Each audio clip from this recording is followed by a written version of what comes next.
Buenas tardes, estimadas y estimados participantes. Les saluda Regina Paucar Palomino, a nombre del Ministerio de Desarrollo e Inclusión Social, a través de la Dirección de Articulación Territorial y Fortalecimiento de Capacidades. Les damos la cordial bienvenida a la sexta clase magistral del Programa de Extensión Universitaria en Desarrollo e Inclusión Social PEUDIS. Para la clase magistral se tiene previsto dos momentos: el desarrollo del tema programado y un espacio para absorber preguntas, dudas referidas al contenido tratado. Toda pregunta o consulta se realizará a través del chat. Asimismo, se les recuerda que durante la ponencia deben mantener los micrófonos apagados.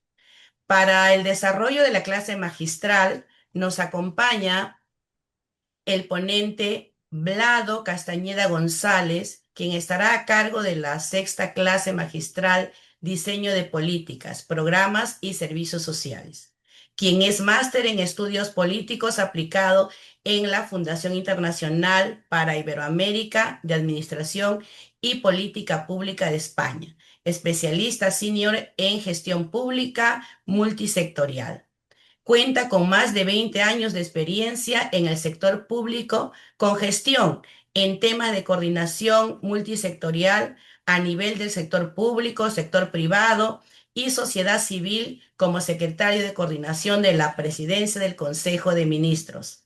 En temas de descentralización, como jefe de la Oficina de Transferencias, Monitoreo y Evaluación de Competencias de la Secretaría de Coordinación de la PCM, en donde se articuló con gobiernos regionales y locales a nivel nacional. Y se complementa su experiencia en virtud de su asesoramiento en políticas públicas y gestión pública a diversos sectores del poder ejecutivo y del gobierno regional. Esta experiencia además complementa su labor como docente a nivel de pregrado en la Universidad Mayor de San Marcos, a nivel de posgrado en la Universidad Católica, la Universidad Pacífico, la Universidad Nacional de Ingeniería en materia de políticas y gestión pública. Bienvenido nuevamente, Magíster Vlado Castañeda González, tiene usted la palabra. Gracias por la presentación, Regina. Gracias nuevamente al Ministerio de Desarrollo e Inclusión Social por darme esta oportunidad de formar parte de este programa de extensión universitaria. Espero que les esté yendo bien a todos los chicos y chicas que nos acompañan. Hoy vamos a ver, en continuidad de la clase que hicimos la semana pasada, vamos a entrar a ver cómo es que se diseñan programas en general, y un poquito hablaré de los temas sociales, ¿no? Y ahí voy a proponerles tres ámbitos para formar programas y cómo también se cierran brechas, ¿no? Que es ahora el énfasis a partir del 2016 en el Perú y en este siglo en el mundo, en los temas sociales. La preocupación es cerrar brechas, ¿no?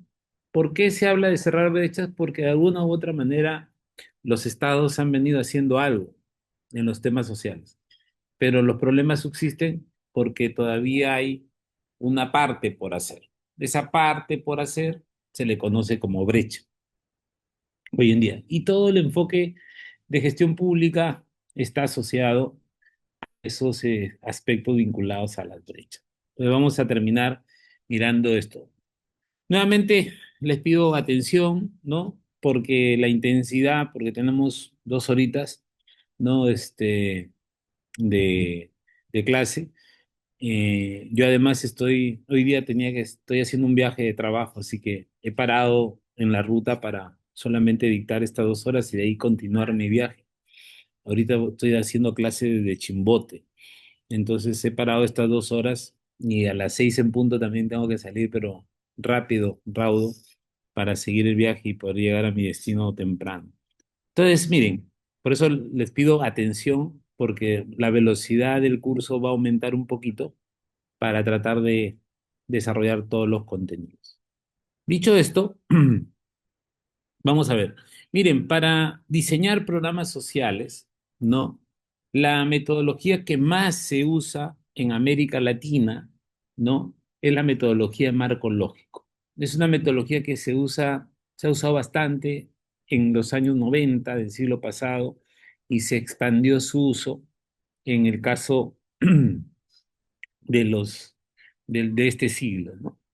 Y por qué? Porque es una metodología fácil, es una metodología rápida, es una metodología que estructura el desarrollo. Y la historia comenta que en los años 90, cuando los países de América Latina y de África querían colocar, porque en esos tiempos estos países tenían pocos recursos, teníamos pocos recursos para hacer todo lo que se tenía que hacer, lo que te pedía, lo que hacías cuando ya no tenías recursos en el Estado, lo que hacías era postular a proyectos de cooperación internacional. Entonces, me contaron en una de las capacitaciones internacionales que yo hice, me contaron que la cooperación les mandaban una cantidad importante de proyectos, ¿no? La cooperación alemana, la cooperación suiza, la cooperación francesa. Entonces, ellos plantearon que tenían, o sea, lo que tenían que hacer una vez que les llegaban los diferentes iniciativas de proyectos era tratar de ver a qué proyecto iban a financiar, porque tampoco es que la cooperación internacional tenía plata para financiar todos los proyectos. Entonces, a una de estas cooperaciones, dicen que fue a la cooperación noruega, luego impulsado por la cooperación alemana, se le ocurrió que todos los proyectos tenían que tener, cuando presente, más allá de lo que presentaban, una matriz lógica al final. Y lo que hacía en realidad el especialista de la cooperación cuando recibía la ingente cantidad de proyectos para revisar y ver cuál financiaban, era ver esa hojita nada más. La hojita era una matriz lógica que hacía un resumen narrativo de la intervención.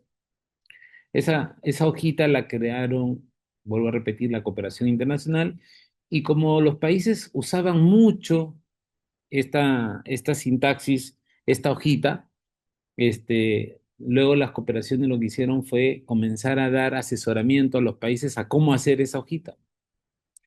Y luego ya decidieron ahí las cooperaciones entrar en interacción en los países. Comenzaron a sacar oficinas en los países y a capacitar a los diferentes actores que podían presentar iniciativas de programas y de proyectos, porque sirve para las dos cosas. Comenzaron a pedirles explicarles cómo lo debían presentar.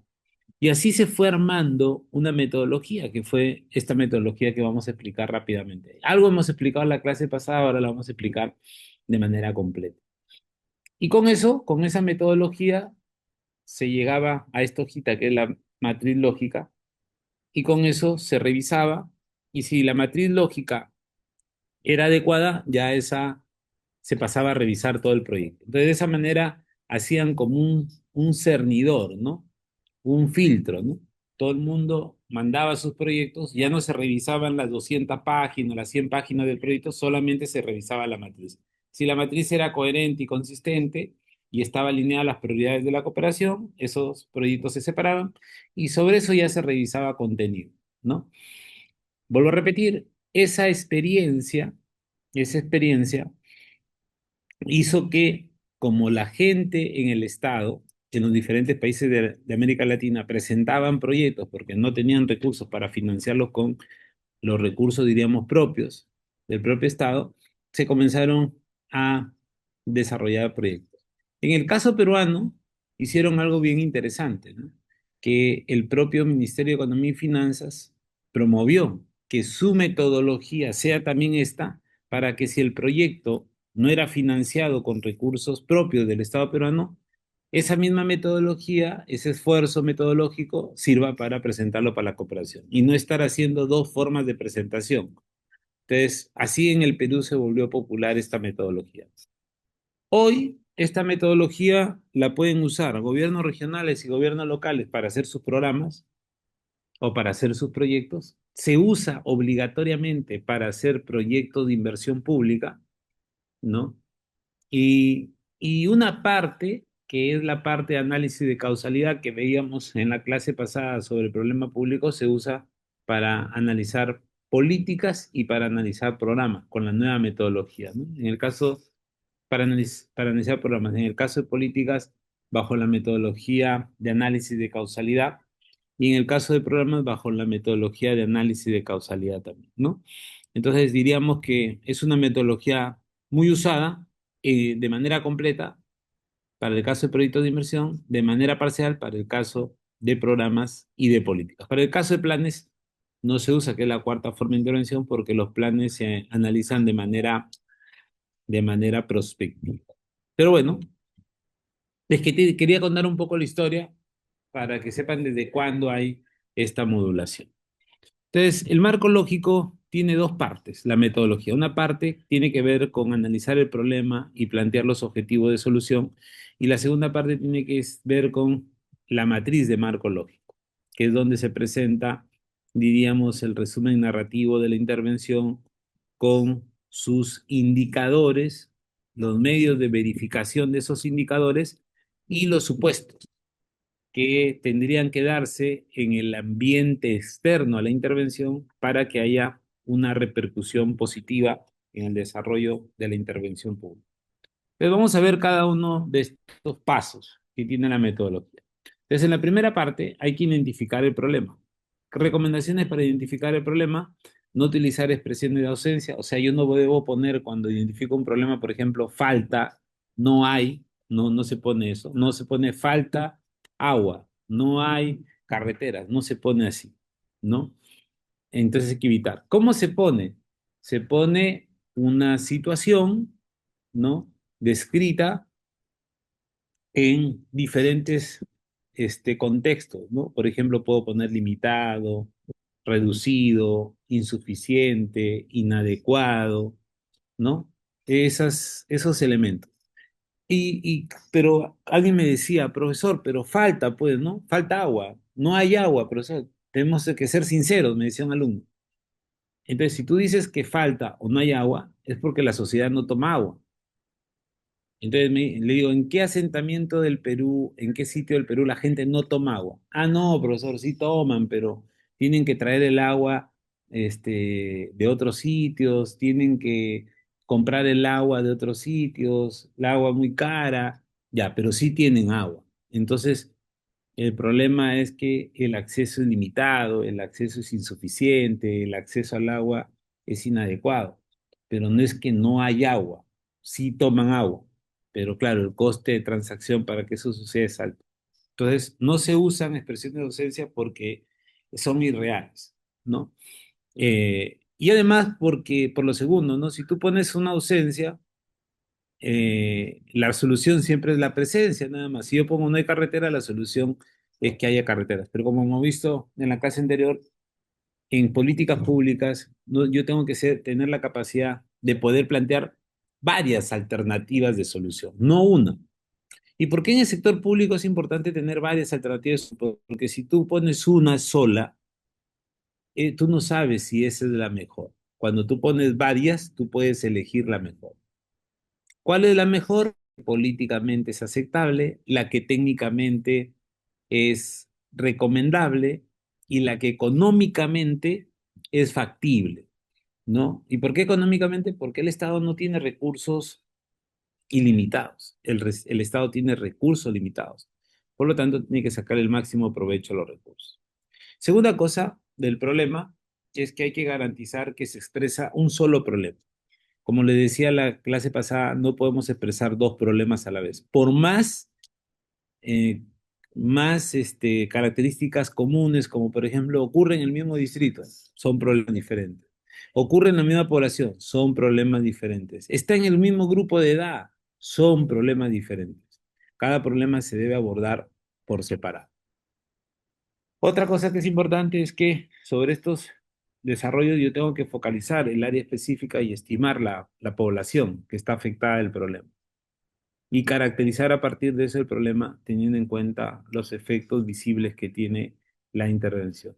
Y además debo comparar esa situación negativa que tiene el problema con una situación ideal, positiva, ¿no? Que debemos valorar para estimar la gravedad del problema, ¿no? No es lo mismo decir, yo debería estar al 80% y estoy al 70%. Diríamos, ahí hay una brecha por cerrar, todavía hay problemas. Que decir, necesito estar al 80% y recién estoy al 5%. La brecha ahí es gigantesca. Entonces, hay que tener en cuenta eso al momento de valorar la intervención, para ver la gravedad en la que se aborde el problema. Otra cosa que es importante hacer es estimar la población afectada, ¿no? ¿Cómo se estima la población afectada? Se hace primero técnicas de focalización. La focalización puede ser individual, cuando se piensa en las características de la persona, o la focalización puede ser territorial, cuando se piensa en el lugar donde pueden estar esas personas. Luego hay que distinguir entre la población afectada, que es la que tiene el problema, con la población beneficiaria, que es la que está en la influencia, en el ámbito de influencia, como la población objetivo, que es la población a la que vas a poder llegar con la intervención. Entonces hay que distinguir esos tres tipos de población. Y luego lo otro es que mientras más aumente la cobertura, es decir, mientras mayor sea la cobertura, mayor replicabilidad va a requerir las características de la intervención. Ahora, una vez que ya tengo el problema, tengo que encontrar las causas directas que explican el problema, y luego de cada causa directa tengo que encontrar las causas indirectas, de primer nivel, de segundo nivel, de tercer nivel. ¿Cuándo paro? Cuando me encuentro con una causa estructural. ¿Qué es una causa estructural? Es una causa en donde yo tendría que cambiar toda la realidad para poder cambiar el problema.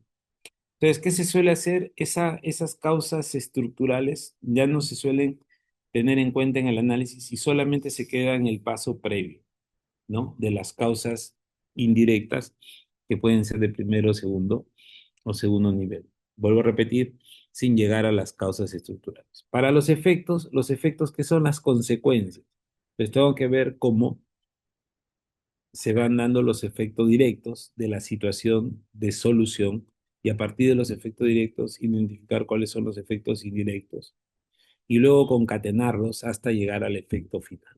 Y en función a eso nos debe salir un árbol que se conoce como un árbol de causa y efecto. Otro lo conoce como un árbol de problemas, pero en la sintaxis diríamos que está así. Y a partir de ese desarrollo de problema, yo tengo que luego pensar en la solución. A las causas directas irán objetivos específicos, a las causas indirectas irán componentes, y a las causas secundarias indirectas irán a nivel de las actividades, ¿no? Entonces tengo que valorar todos esa desagregación en objetivos, componente y actividades. Igual pasa con los efectos. Los efectos cambian a partir del cambio que se da en los ciudadanos. Cambia hacia las finalidades, ¿no? Es decir, ¿para qué estoy haciendo la intervención? Esa intervención que tiene este determinado objeto general, ¿para qué lo estoy haciendo? ¿Para lograr qué finalidad? Y en correspondencia a la estructuración de los efectos es que se corresponde la estructuración de la finalidad, hasta llegar al eje principal en la lógica de la intervención. Entonces, ¿qué nos queda? Un árbol que ahora ya no es de problemas, sino de objetivos, ya no es de causas directas, indirectas, sino son medios, ¿no? Y ya no es efectos directos, indirectos, sino son cómo se estructura la finalidad hacia el fin. De esa manera se tiene una gradiente importante para poder hacer la compaginación del desarrollo de la intervención. Otra cosa que tiene el marco lógico son las actividades, ¿no? Que es, diríamos, lo que se debe hacer a nivel de cada una de las componentes para poder desarrollar adecuadamente la intervención. Las actividades constituyen en ese contexto acciones o pasos para el cumplimiento de justamente las componentes. Y suelen ser estas actividades el sustento luego para ir hacia el presupuesto, que es importante poder costear un programa o un proyecto en la lógica del dimensionamiento que se tiene que hacer a la intervención. En esa dinámica hay que valorar cómo se define el ámbito de acción del proyecto. Para definir el ámbito de acción del proyecto, que hay que tener en cuenta, uno, la población beneficiaria, ¿no? Dos, hay que comparar la población afectada por el problema. Y tres, hay que ver hasta dónde llega el proyecto o el programa, según sea la lógica de la intervención. Entonces, en esta dinámica, la sintaxis, diríamos, de la metodología es pasar del árbol de causa, de problema, causa y efectos, al árbol de objetivos que responden al problema, medios que responden a las causas y fines que responden a los efectos. Y todo eso que se hace a nivel del árbol que se llama árbol de objetivos, luego se coloca en la primera columna del resumen narrativo, porque la primera fila del resumen narrativo es la finalidad, sale de la búsqueda máxima del análisis de el árbol de objetivos. Luego sigue el propósito, sale del objetivo, que es respuesta al problema público. Luego vienen las componentes que sale de las causas directas debidamente agrupadas y luego vienen ya las subcomponentes, que en la lógica de intervención se establece como una dinámica de despliegue de las características de la intervención. Entonces, la matriz lógica, ¿qué viene a ser? La estructuración narrativa del fin, del propósito, de las componentes y de las actividades. A eso que hay que agregarle el impacto. Por lo general, la finalidad está a nivel de impacto a nivel de impacto en la sociedad, de cambios en la sociedad. El propósito está a nivel de resultados. Los resultados que son cambios en quienes tienen el problema público. Las componentes están a nivel de indicadores de producto, que son los bienes y servicios que se entregan, que se producen y se entregan a la población. Y por último están los insumos, que tiene que ver con los indicadores mm, de las actividades. Entonces, ese paneo de indicadores son los que tienen una correlación con el resumen narrativo del proyecto. Luego ustedes ven que siguen dos columnas más, una que es verificación o medios de verificación, que ahí se verifica el indicador, y la otra son los supuestos. Los supuestos son externalidades positivas, positivas, disculpen, externalidades positivas que se supone que deberían pasar para poder hacer bien la intervención. Una cosa que se sugiere desarrollar a nivel de los supuestos es analizar los riesgos y a partir de los riesgos colocarlo en sentido positivo para que ese sea el supuesto que se debe colocar en este marco de acción. ¿Qué hay que chequear para revisar si ese marco lógico está bien? Hay que chequear si las actividades permiten el logro de las componentes y luego si las componentes permiten el logro del propósito y luego si el propósito permite el logro de la finalidad. Esa lógica vertical es la que hay que valorar. Y luego está la horizontal. La horizontal es que yo analice si las actividades más los supuestos me permiten llegar a las componentes. Si todas las componentes más los supuestos me permiten llegar al propósito. Si el propósito más los supuestos me permite llegar a la finalidad. Entonces, esa dinámica también hay que observarla, relevarla al momento de verificar si está bien diseñada la intervención. Ya con eso, uno tiene el resumen narrativo con el fin, el propósito, las componentes y las actividades, sus indicadores, para el fin, el indicador es de impacto, para el propósito, el indicador de resultado, para los componentes, el indicador de componentes y para las actividades, el indicador es de insumo, el más usado del presupuesto. Y entonces en esa dinámica ya se completa los medios de verificación que va a depender de los indicadores que utilice y los supuestos, que, como les decía, son los que le dan estabilidad al funcionamiento de estos factores de desarrollo de la intervención. Para los indicadores, ¿qué debo procurar en esa segunda columna que es de los indicadores? Tengo que procurar que estos indicadores tienen que ser medibles, limitarse a un espacio en un tiempo, debe ser óptimo, y los medios de verificación pueden estar asociados a fuentes de información para verificar los objetivos, si se han logrado o no la intervención, o ir hacia dependencias, ir hacia el desarrollo de casos, ¿no? Con material publicado, inspecciones, encuestas, que eso va a permitir que haya un mejor manejo de la circunstancia de desarrollo de la intervención.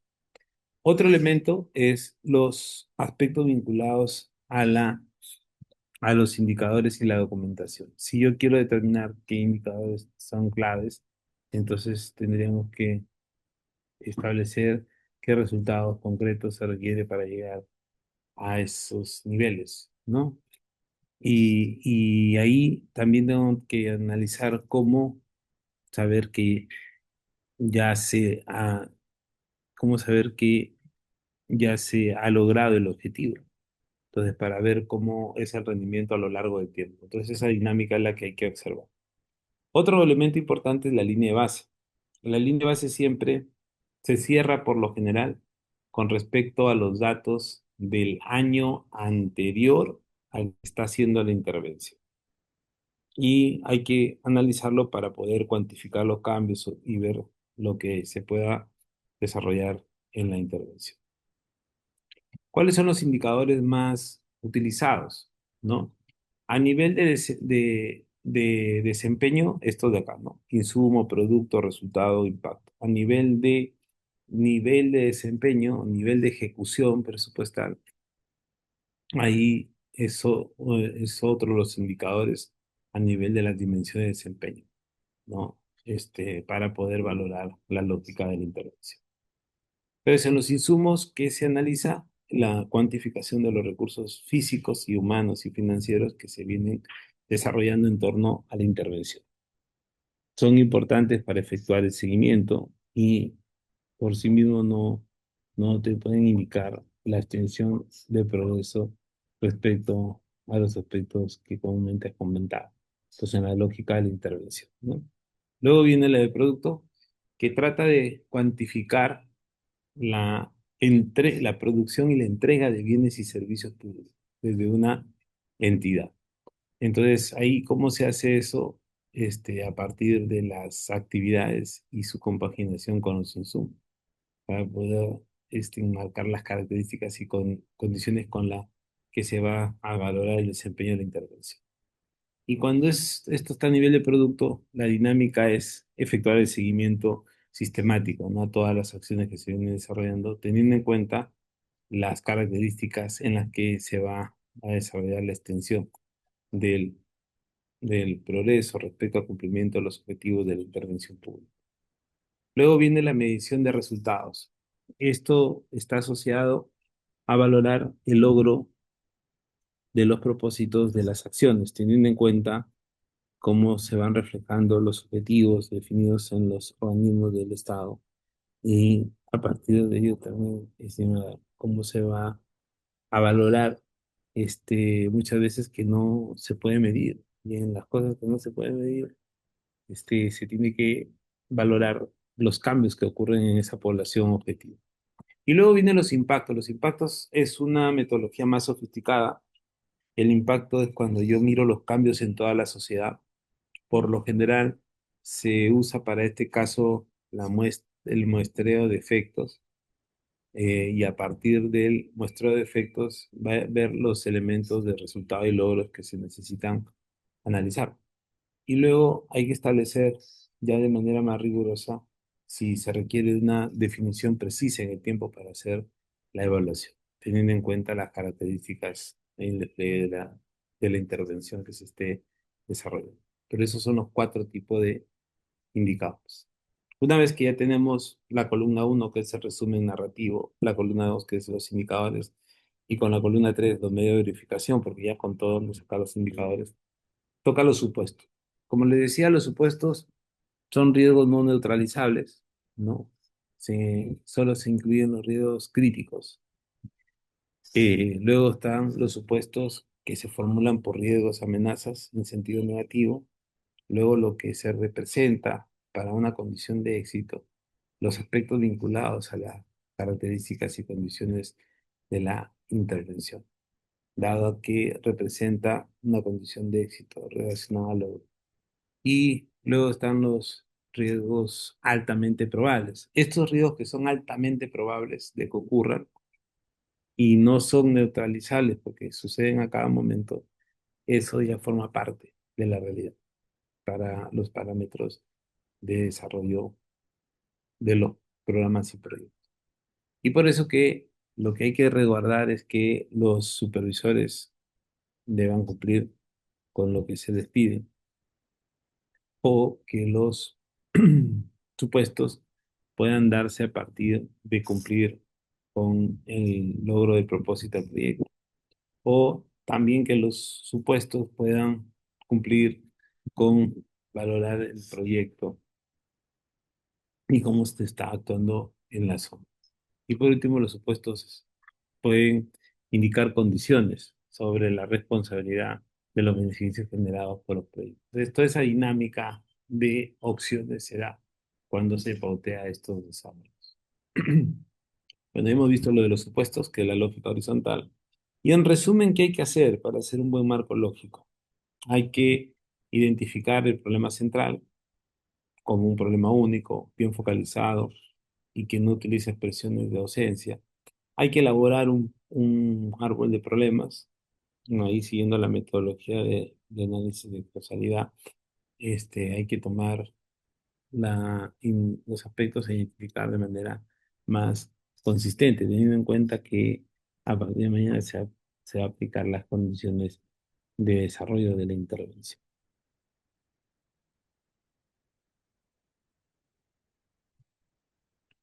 Luego está la tarea 4, que es las características de la descripción de actividades. La tarea 5, que es definir el ámbito de acción del proyecto.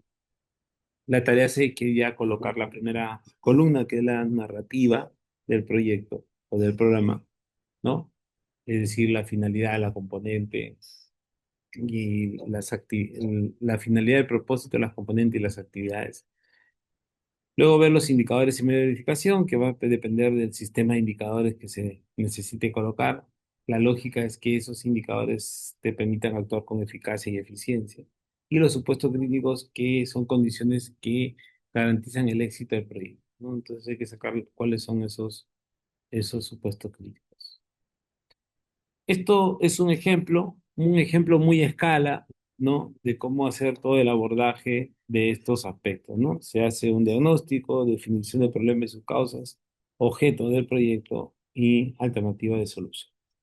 Entonces, en esa dinámica de pautear estos aspectos, primero que se tiene que hacer el diagnóstico del área de influencia, ¿no? Para diferenciar toda la población de la población en la que se piensa intervenir y a partir de eso tener una mejor dinámica de despliegue de intervención. Para eso, ¿qué tengo que tener en cuenta? La población. ¿Cómo llegar a la población objetivo? Bueno, para llegar a la población objetivo, primero se toma una población de referencia. Sobre esa población de referencia se analiza la población potencial que demanda el servicio de los que no pertenecen a ese grupo de interés.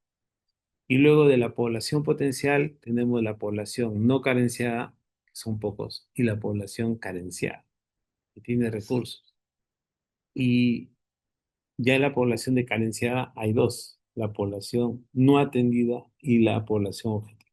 Entonces hay que valorar ese constructo que te da todo el alineamiento para el desarrollo de la intervención. Entonces, en el ejemplo, yo tengo una población de referencia y corresponde valorar con el total de la población cuál es el área de estudio. Y a partir de eso aprovechar sus reflexiones en la lógica de lo que se les vaya dando después de desarrollar la intervención. Teniendo en cuenta la población que no pertenece al grupo de interés o teniendo en cuenta que la población potencial o asignada es aquella que posee justamente las características para poder demandar condiciones en los tipos de servicios. Otro elemento es el del análisis de la población potencial. ¿Por qué? Porque permite determinar su conjunto. Por ejemplo, la población no carenciada, la población carenciada desarrollaron esa lógica de intervención. Y para eso hay que ir valorando los aspectos vinculados al análisis de la producción, a ver cómo se van haciendo las atenciones y a los aspectos vinculados a las características y condiciones de, de los proyectos o programas que se hagan teniendo en cuenta la población carente en torno a la intervención. Entonces, una cosa que es relevante en todos estos aspectos es la población objetivo, ¿no? Entonces hay que diferenciarla, ¿no? La población objetivo es la que mayor nivel de rigor o riesgo ve en el problema. Y en función a eso, la población objetivo constituye también, por ejemplo, beneficiarios directos. Y teniendo en cuenta el análisis de la intervención, es necesario siempre ver la situación organización. Entonces, ¿cómo empieza esto? Como una gran población de referencia que se achica por una población afectada de los problemas, pero que pueden cambiar el giro de la intervención. Y luego está los, la lógica de la población objetivo, que tiene población este, aplazada en torno a las características y condiciones con las que se moviliza la intervención. Entonces, bajo esa lógica, ¿cómo identificar la población objetivo? Por lo general, uno lo que tiene es el proyecto y la población de referencia. Pero en esa dinámica, diríamos, estos son algunos ejemplos que pueden ser de utilidad para temas sociales. Por ejemplo, si yo hablo de la carencia de agua potable, entonces la pregunta y clave es, ¿dónde está? La población será el total de viviendas, en el caso urbano. Luego, la población afectada, que es el número de viviendas sin red de desagüe. Y por último, el aspecto vinculado a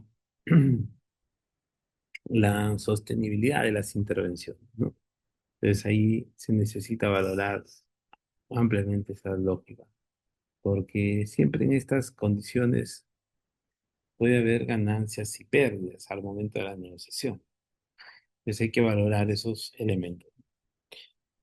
Si fuera contaminación de aguas servidas, cambia el sujeto. El sujeto ahora es las viviendas, donde ahí viven familias, personas.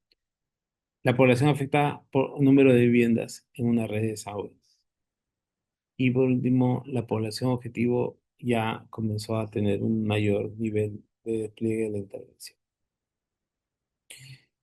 Otro elemento puede ser el analfabetismo, que lucha para que no haya habitantes mayores de 6 años sin saber leer y escribir. O la población de referencia, que la lógica era que sean 5 años, seis, y 5 años el parámetro, ¿no? En torno a los aspectos de número de habitantes analfabetos mayores de 5 años de edad. Y por último está la población objetivo, que ahí ver en cómo impactaba, en cómo cambiaba la realidad. Luego, lo que se tiene que hacer es un diagnóstico de la situación actual, un análisis de la situación actual, que es la primera fase del proceso presupuestario, del proceso de planeamiento, ¿no? Y a partir de ese diagnóstico, la lógica es valorar qué se necesita, qué tendencias, cómo se va trabajando el tema para poder tener una claridad de estos elementos. Y luego está el diagnóstico de los involucrados. En el diagnóstico de los involucrados, el área de estudio de influencia nos recibe o nos debe permitir el conocimiento de los peligros existentes, de tal manera que se pueda abordar esto con mayor amplitud, dadas las circunstancias con las que se va reflejando la intervención. Y la otra cosa que hay que hacer es el diagnóstico de los actores involucrados, ¿no? Dadas las características y condiciones con las que se va abordando la intervención pública. Y ahí hay que tener en cuenta a los diferentes grupos sociales, cómo es que estos grupos sociales van teniendo una interacción, dadas las circunstancias y características de la intervención.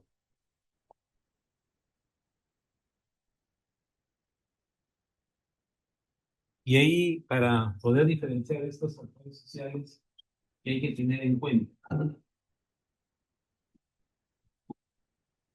Hay que tener en cuenta los actores de acuerdo a sus características personales, grupales, individuales, teniendo presente la dinámica en la que se va movilizando estos factores de desarrollo, para poder diferenciar quiénes tienen la necesidad de los que no tienen la necesidad.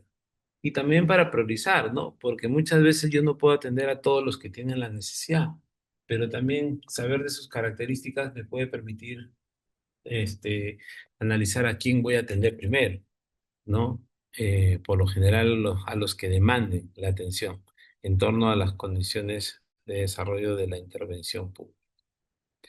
También hay que chequear cuáles son los diferentes grupos que pueden estar siendo perjudicados o pueden estar siendo beneficiados, pueden estar apoyando, pueden oponerse a las intervenciones. Porque muchas veces ciertas circunstancias de desarrollo cambian la dinámica, ¿no? Por ejemplo, en Lima, antes que exista el metropolitano, el, la cantidad de líneas informales, más formales que habían en los entornos de por donde pasa el metropolitano era un montón, ¿no? La avenida Arequipa en Lima paraba llenecita de carros, combis, ¿no? Y así zonas aledañas. Cuando salió el metropolitano, se tuvieron que eliminar esas licencias y se tuvo que reconducir todo hacia el metropolitano, ¿no? Entonces, claro, va a haber gente que no le gustaría en su momento metropolitano, por ejemplo, la gente que se dedicaba a a estos,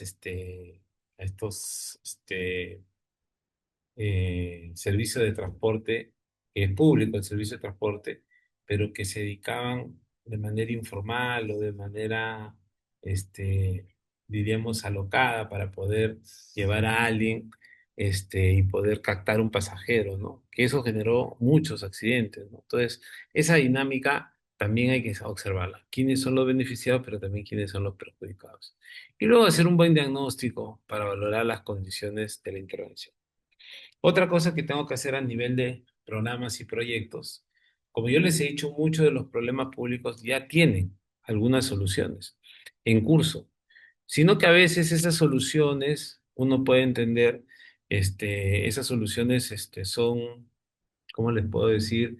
Desfasadas de la realidad o no están atendiendo a toda la población, entonces todavía, a pesar de que se atiende algo, o no se atiende a toda la población, hay un diagnóstico del servicio. Entonces, en ese contexto es que uno tiene que tratar de valorar cómo está el servicio, cuáles son las características del servicio.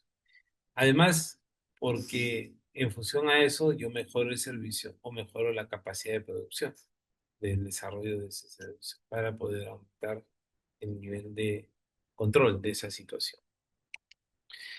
Y en ese diagnóstico de servicio hay que también analizar ciertas causas que expliquen eso, valorar cómo se genera el problema, analizar la estimación de la oferta actual y poder hacer la optimización de la oferta para ir reduciendo los riesgos de desastre y el impacto ambiental que puede tener una sintaxis de este tipo. Entonces, en términos prácticos, los actores, en torno al desarrollo de un proyecto que tiene esta metodología de definir un problema central, determinar las causas, establecer los efectos, en función de eso, establecer objetivos con sus medios y metas y fines y proponer alternativas de solución, eso se recomienda que transversalmente a eso hayan actores involucrados para valorar la lógica con la que se va desarrollando el problema. Entonces, ¿cuál es el reto? El reto es identificar un problema, ¿no? Y a partir de la identificación de ese problema, valorarlo como una componente de la realidad que se necesita modificar, dada la situación negativa que se expresa en una determinada población, por ejemplo, como limitada provisión de energía eléctrica. Luego hay que definir el problema central, tratando de identificar el problema para poder ver si cumple con las siguientes características. Uno, si el problema exige una intervención pública, si requiere una intervención pública, o un problema específico, o valorar si se debe permitir valorar si se van a hacer diversas alternativas de solución, las condiciones de desarrollo de la vida. ¿Cómo es que se redactan los problemas públicos en torno al diseño? Primero se pone, diríamos, en la situación, ¿no? Si es alto, limitado, bajo, difícil. Luego, qué pasó en la condición de cambio y por último, a quién se está afectando con la condición de cambio. Entonces, si uno revisa en cada uno de estos ejercicios de problemas, cómo se han redactado y cómo se puede separar, eso es también importante para relevar las condiciones de la intervención. Otro elemento, ya una vez que tengo el problema, es las causas. Las causas que son los aspectos que ocasionan la existencia del problema, ¿no? Entonces, en esa dinámica se pusieron varios problemas y todo el mundo puso a votar sobre esa lluvia de ideas para ver cuál se desestimaban, cuál no se estima, se desestimaban en torno siempre al problema. Y poder en base a eso estructurar, ¿no? Tengo el problema central, tengo las causas directas e indirectas, para cada una de esas causas directas, sus causas indirectas. No bajo a otro nivel porque ya serían estructurales, solamente se pone hasta el momento en que se iba a definir. Igual para los efectos que son las consecuencias de tener el problema en la realidad. Y también igual se analiza todos los efectos y se trata de priorizar la ingente cantidad de efectos que salen. Una vez que ya me quedo con los efectos que voy a trabajar, se concatenan los efectos por grupos causales. Esa concatenación nos lleva a efectos indirectos. Luego se concatenan los directos y se llega al efecto final. Es otra de las formas de organización con las que se puede ir valorando la intervención. Pero luego se integra, así como se integró el árbol de objetivos, medios y fines, se integra el árbol de el problema, su causa directa e indirectas y los efectos, sus efectos directos e indirectos, dadas las características y condiciones de la intervención. Entonces, se tiene el problema, que en este caso es limitada provisión de energía eléctrica, y se pasa al objetivo. Mucha gente cree que pasar de una situación negativa a una situación positiva es suficiente. La respuesta es no.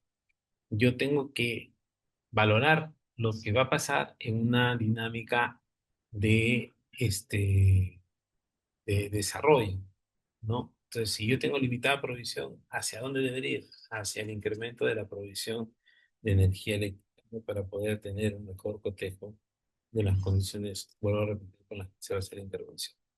Y luego la respuesta a los medios, con la misma esquematización, la respuesta al desarrollo de los objetivos serían estos medios de primer nivel, que estarían a nivel de componente, primer nivel de adhesión, de segundo nivel hasta llegar al tercer nivel en este caso, ¿no?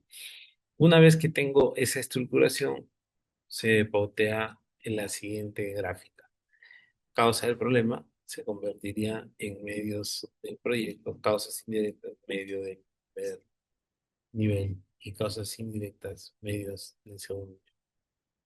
En esa dinámica es que se presenta la lógica de los medios. Y por lo tanto, de la misma sintaxis sale para hacer los fines. Tenemos un fin, una finalidad negativa que se traducía en un árbol de fines y objetivos, teniendo en cuenta la dinámica de la intervención. La recomendación ahí es que todos esos planes temáticos, específicos, se hagan siempre mirando los aspectos vinculados a las condiciones de desarrollo de la intervención. Y otra cosa más, todo lo que se va poniendo acá tiene que tener evidencia, desde el análisis de causalidad. Tiene que haber evidencia de cómo se están dando las intervenciones. Ahora, ¿cómo elijo alternativas de solución? Para elegir la alternativa de solución, primero se tiene que ver cuáles son esas soluciones imprescindibles, para poder detallar esos elementos. Y luego es agruparlos por afinidad, ¿no? Hay tres tipos de medios. Los medios fundamentales que son siempre excluyentes, ¿no? O sea, se mantienen excluyentes. Por diferentes dinámicas son excluyentes. Entonces, estos medios fundamentales los puede hacer un solo nivel de gobierno, no lo pueden hacer dos o tres. Luego están los medios fundamentales complementarios. Esos son los que van a poder desarrollar la intervención en torno a las características y condiciones de la misma. Entonces, esa lógica es la que hay que relevar, ¿no? De los medios complementarios. Entonces, muchas veces hay pocos excluyentes, pero dentro de esos excluyentes hay varios complementarios. Y por último están los medios fundamentales independientes. Son medios que están aislados, que no les interesa absolutamente nada lo que se aborde y que va a tener la posibilidad de poder abordar eso adecuadamente. Entonces, eso para los medios. Entonces, yo cuando tengo, diríamos, ya los medios tengo que hacer este chequeo. ¿Cuáles son los excluyentes? ¿Cuáles son los complementarios? ¿Y cuáles son los independientes? Son complementarios, pero quieren trabajar de manera independiente. Y luego que ya tenemos eso, hay que identificar las acciones. ¿Para qué? Para lograr cada uno de esos casilleros de los medios fundamentales, teniendo en cuenta la forma, cómo se va a estructurar las condiciones de desarrollo de la intervención. De esa manera, yo analizo cómo es que voy a utilizar los medios para dar respuesta al problema. Y a partir de eso se pautea una lógica de proyectos alternativos, ¿no? Muchas veces, inclusive, las componentes de los proyectos varían en uno o dos aspectos, ¿no? No es que se releve todo, ¿no? Entonces hay que analizar, por ejemplo, estas alternativas de solución son muy pequeñitas, pero el proyecto es chico también. Pero, ¿qué es lo que pide? Si hay una necesidad de interconexión al sistema eléctrico y una capacitación de personal, o proyecto 2, hay que construir una microcentral con capacitación de personal de la organización, o proyecto 3, si hay que construir una planta de generación diésel y hay que capacitar a personal y a la reorganización de los sistemas de gestión. Entonces, cada personal tiene su propia sintaxis para poder cotejar bien estos aspectos. Ahora, uno cuando hace una intervención siempre va a querer lo ideal, pero ¿qué es lo que pasa en el mundo del Estado? Que a veces no hay recursos para hacer lo ideal, ¿no? Y la segunda cosa, que a veces todo quisiéramos construirlo de alguna forma y no, nunca hubo una aparición en ese sentido. Entonces, esa parte es la parte más importante. Y luego está la situación optimizada. Esa es la situación, y luego está la situación optimizada, que es la que garantiza transitabilidad en torno a las condiciones de la intervención. Ahora, para desarrollar esta interacción es importante valorar los elementos con los que se va configurando la misma. Entonces ahí, ¿qué tenemos? La metodología de marco, pasamos de la metodología de marco lógico que se hace para programas y proyectos y pasamos a la metodología de planes, como, disculpen, de programas, que son la forma estructurada de entrega de bienes y servicios y que de alguna manera está aprobada, ¿no? Entonces, en ese contexto, ¿qué es primero lo que se hace cuando se quiere crear ahora una política? Lo primero que se hace es definir la condición de interés. O sea, se toma el problema y hay siempre una condición de interés. Y con esa condición de interés se pasa al modelo conceptual. En el modelo conceptual se conceptualiza cómo se explica esa condición de interés. Una vez que ya tengo el modelo conceptual, con ese mismo modelo hago el modelo explicativo. Y en el modelo explicativo lo que se aborda es los aspectos asociados a tener claras las rutas causales y a poder jerarquizarlas, ¿no? A poder decir, esta ruta causal es más importante que esta y esta y esta. El modelo explicativo se hace eso, se diferencia. Luego viene el modelo prescriptivo, que es buscar en quién se va a hacer la intervención, en dónde se va a hacer la intervención para cambiar el camino causal por un camino de solución y en qué tiempo. Entonces, esa dinámica hay que observarla para el modelo prescriptivo. Y luego viene el cuarto, que es el modelo de teoría del cambio, que vimos en la clase pasada, ¿no? Que es parecido al marco lógico. Lo único que cambia es que solamente se presentan los resultados y los impactos. En el marco lógico podría presentar más, pero el concepto es el mismo, en torno a las condiciones de la intervención. Entonces se aplica ahora teoría del cambio, ¿no? Es pasar de la solución a los resultados, pero que esa solución que pase a los resultados sea pertinente, sea conveniente para la coherencia y consistencia con la que se necesita atender a la sociedad. Y por último, están los indicadores y las metas de esos indicadores para que en el marco de ellos se pueda valorar convenientemente las características y condiciones con las que se puede estructurar la intervención y poder en base a eso diagramar todos los factores de desarrollo con los que se va haciendo la intervención. Y bueno, ya con los programas luego llegar al presupuesto. En realidad esto, como vimos la clase pasada, ya tiene una sintaxis, la vamos a repasar rápidamente para poder, en función a eso, recordar un poco lo que vimos la semana pasada. Y esta sería la segunda forma como se crean programas. Esta metodología, que ahorita la vamos a explicar un poquito más, se llama, como les decía, teoría de cambio, pero ¿se usa en qué? En los programas presupuestales. La primera metodología de marco lógico se usa para cualquier tipo de programa o proyecto. Es como la metodología general. Pero la metodología que es esta de acá, es para hacer programas presupuestales.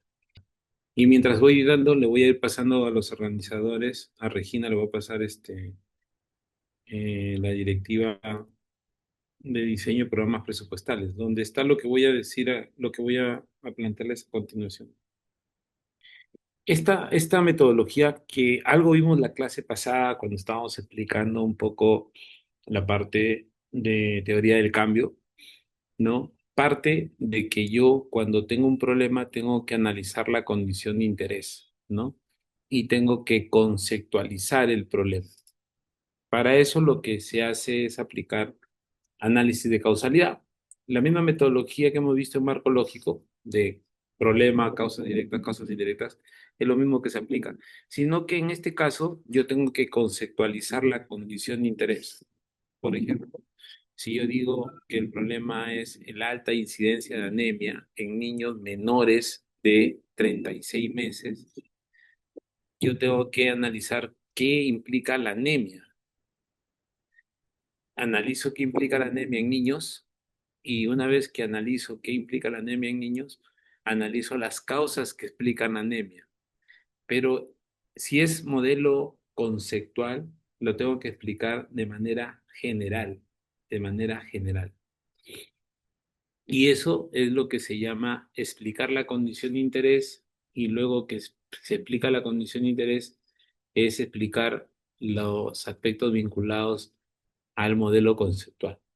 La única indicación acá es que debe ser un modelo generalizable. Entonces lo que se suele hacer es analizar varios modelos que existen en el mundo sobre cómo en este caso se analiza la anemia y cuáles son los factores causales que explican este, la situación de anemia en el país, ¿no? En el mundo, los diferentes factores causales. Para luego que ya tengo esa explicación, ¿no? Como esta, por ejemplo, que explica cómo es la mortalidad y morbilidad materna y neonatal en el mundo, yo esa misma explicación la pueda trasladar a cómo se explica en el caso peruano, ¿no?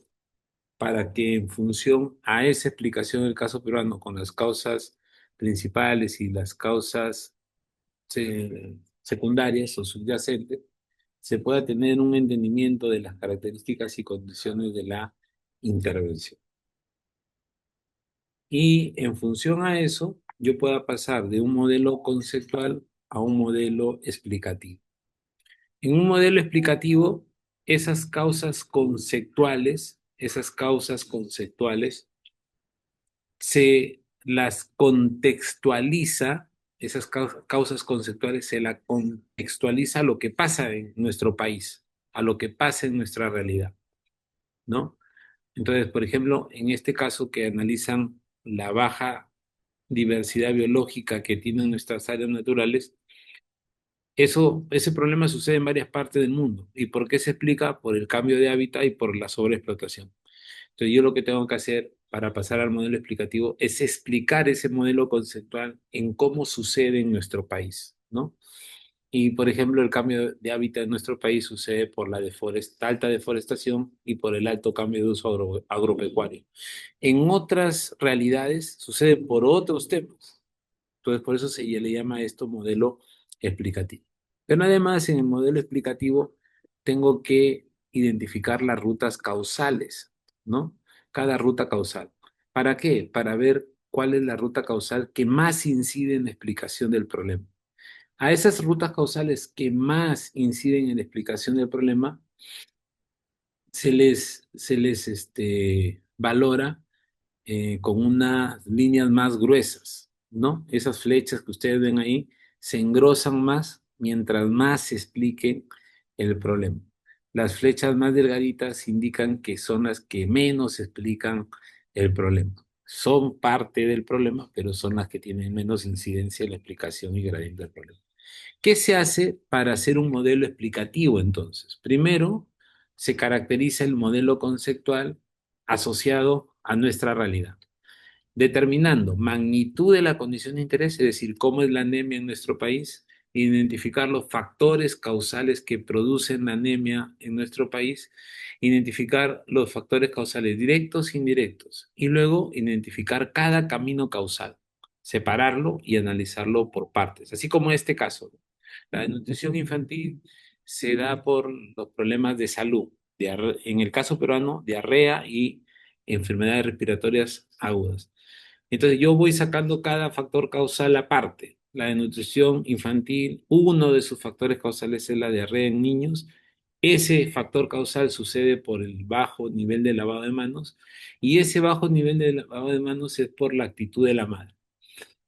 Entonces yo voy sacando cada camino causal y luego voy diciendo cuál es el que explica más el problema. Claro, si yo hago un test de crecimiento a los niños de 0 a 5 años, cuando yo veo que el niño está desnutrido porque tiene un peso y una talla definida, seguro que el que atiende al niño en ese test de crecimiento le pregunta a la mamá qué tipos de enfermedades ha tenido más, respiratorias o diarreicas. En el Perú suele responder que son más las diarreicas que las respiratorias. Ambas producen desnutrición, pero una tiene una gradiente mayor. Y así voy analizando cada camino causal y lo voy jerarquizando. Para jerarquizar entonces un camino causal, ¿qué se hace? Primero se ve la magnitud de los factores causales, es decir, esa causa, tomo el camino causal de mayor jerarquía al que explica más el problema. Luego la fuerza de la causalidad, es decir, la evidencia que sustente que esa causa incide más en el problema. Tercera cosa para jerarquizar, la viabilidad de la intervención, que yo tenga como Estado intervenciones viables para poder atender esa realidad. Y luego las razones de tipo político, por ejemplo, las prioridades del gobierno, la legitimidad, intervenciones que sean más legítimas para la sociedad. Entonces, chequeo esas dos gradientes y contra esas dos gradientes ya puedo explicar la dinámica de cómo se expresa el problema. Entonces, la lógica es pasar de un modelo conceptual como el que aparece ahí, que es el ejemplo de nutrición crónica, a explicar la enfermedad, es la respiratoria aguda, es la diarrea aguda, y en el caso de la alimentación es la calidad de la dieta. En el caso de la diarrea aguda lo explica el lavado de manos y la lactancia materna exclusiva. En el caso de la calidad de la dieta lo explica la preparación de alimentos y los alimentos ricos en zinc en madres de niños de 6 a 12 meses. Entonces, están viendo ahí que luego hay flechas con diferente grosor. Esos diferentes grosores es porque nos explica que esos caminos causales tienen más incidencia en el desarrollo del problema. Y luego, para eso, tengo que trabajar siempre con evidencia de qué es lo que está sucediendo, en quiénes está sucediendo y poder hacer un análisis, diríamos, cuantitativo cualitativo de la lógica de lo que está pasando. Luego, ese mismo modelo conceptual debidamente explicado y debidamente jerarquizado, que es el modelo explicativo, luego ya jerarquizado ya se ordena de esta forma, donde yo ya tengo claridad sobre la incidencia de cada uno de los caminos causales. vuelvo a repetir, relevando siempre el camino causal que más explique el desarrollo del problema en la red. Una vez que ya tengo los caminos causales, tengo que luego valorar en dónde voy a intervenir para pasar de ese camino de causas a un camino de solución, de ese camino de problemas a un camino de solución. Y con eso poder estructurar la lógica de la intervención. Esa dinámica, que en la clase pasada vimos que termina en la teoría del cambio, usando la cadena de valor, esa dinámica es para hacer programas presupuestales, ¿no? Entonces, hasta ahorita dos metodologías. La metodología de marco lógico, que se usa de manera general y se puede usar para hacer programas en gobiernos regionales y locales. La metodología de programas presupuestales, los programas presupuestales, ¿quién lo diseña? El gobierno nacional y sirven para poder desarrollar intervenciones en diferentes ámbitos. Muchos de ellos son ámbitos sociales. Ahí está el programa articulado nutricional, el programa de lucha contra el cáncer, el programa de saneamiento urbano, saneamiento rural, y así, una serie de programas que se dan en los aspectos sociales. Pero no solamente hay programas presupuestales en los aspectos sociales, también hay en los aspectos económicos, productivos, por ejemplo, ¿no? O de materias específicas, por ejemplo, como la gestión de riesgo de desastres, hay programas. Este, pero, como les digo, la dinámica de esa intervención es a partir de los programas. Ya acabo de pasar la directiva para que la tengan, la lean, y creo que con lo que he impartido hoy día, más lo que hicimos la semana pasada de teoría del cambio, creo que cuando lean ese documento van a tener una aproximación de cómo se hacen estos programas en el Estado, que son, como vimos en la clase pasada, de dos tipos, ¿no? Los programas presupuestales orientados a resultados, que son multisectoriales e intergubernamentales, y los programas presupuestales institucionales, que son de dos tipos, los que están asociados a objetivos sectoriales o los que están asociados a objetivos institucionales. La tercera intervención es que dentro de los programas se necesitan hacer proyectos de inversión. O sea, porque un programa, ¿qué contiene? ¿En qué se diferencia un programa de una política? Que el programa se centra en el desarrollo de servicios. La política se centra en orientaciones de lo que hay que hacer. ¿En qué se diferencia un programa de un plan? El que el plan te dice qué y cómo hacerlo. El programa te dice qué servicio voy a entregar. ¿En qué se diferencia un programa de un proyecto? Que el proyecto se hace para mejorar la capacidad de producción de un servicio. O sea que para hacer proyectos yo tengo que tener claro el servicio, y los servicios se hacen en torno a programas. Por lo tanto, los proyectos, diríamos, forman parte de los programas como servicios que mejoran la capacidad de producción. Entonces, la metodología en donde más se ha usado el marco lógico, metodológicamente, es en la metodología para hacer las inversiones, ¿no? Que viene siendo una metodología que se usa desde el 2002 de manera primitiva, pero hacia el 2014, 2012 se mejoró las guías para hacer estos proyectos, ¿no? Y por ejemplo, esta es una entrada, ¿no? Igual, problema central, que se analiza la población que no accede al bien o servicio, o la población que accede al bien o servicio pero no cumple con los estándares de calidad del servicio, o la población accede al bien o servicio con dificultad. Ante esa situación se generan problemas públicos. Entonces, a partir de esos problemas, ¿qué es lo que se analiza? Se analiza el problema y se analiza los indicadores que explican el problema. Por lo general, se usan dos tipos de indicadores. El indicador de cobertura, que tiene que ver con la eficacia de la intervención. La cobertura puede ser social o puede ser territorial. Es decir, en cobertura yo tengo que ver dónde estoy, y automáticamente eso me va a dar un reflejo de dónde no estoy. ¿Dónde estoy teniendo en cuenta la población y dónde estoy teniendo en cuenta el territorio? Y luego está todo lo que tiene que ver con la calidad, ¿no?